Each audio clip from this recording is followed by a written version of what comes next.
This presentation will examine the impact of European colonization on the Sioux Indians during the 16th and 17th century.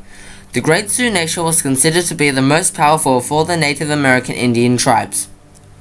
The Sioux was situated in Central America. Here is a magnified image of the location of the Sioux tribes.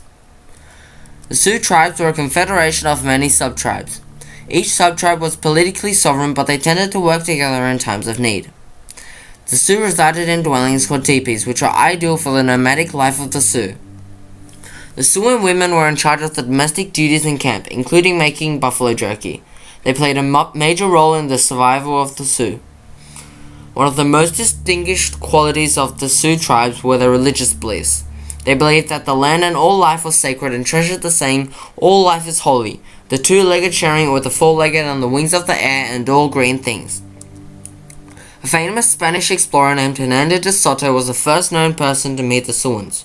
De Soto landed in Florida with a fleet of 9 ships in 1539 under the Spanish king's order.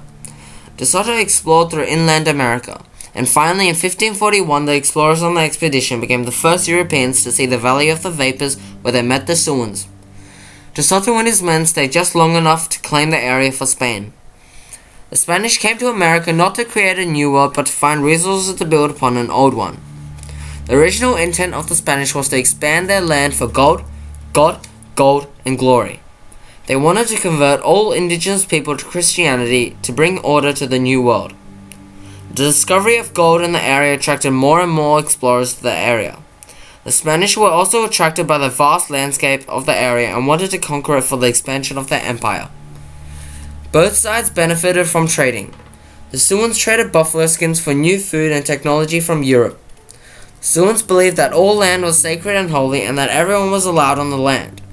When De Soto came to America and met the Siouans at the Valley of the Vapors, they agreed to lay down their arms and join in the healing waters in peace. The Siouans accepted the Europeans into their culture and taught them hunting methods and how to make bows and arrows. As more Europeans flocked to America looking for valuable resources, the Siouans were driven out of the area as they forested for gold. The Siouans began to see the evil intention of the Europeans and declared war on them. The Yamasee War of 1715 was the outbreak of such a conflict. A major war in Siouan history was the Great Sioux War of 1876. The main reason for the war was the dispute over the right to the gold found on the Siouans' reservation land. The white settlers wanted to own the right to the gold on the land, which ties in with the original objective of the colonizers. The Sioux rejected the US government's offer to buy back the land. Among many of the conflicts and battles, one stood out: the Battle of Little Big Horn. The Indians had brought about a victory, notwithstanding. The US, with their superior resources, were able to make the Indians surrender by destroying camps and property. The wars between the Siouans and the colonizers were unavoidable. On one hand, it is human nature to be greedy, especially when the colonizers faced weak opponents like Siouans, who didn't have very advanced weapons and no military, so the colonizers believed that the Siouans could be easily overpowered and driven out of the land. On the other hand, the Siouans lived from the buffaloes. The land was their lifeline, and with no buffaloes to hunt, they would go hungry and eventually die from starvation. The retaliation by the Siouans was merely for their right of survival.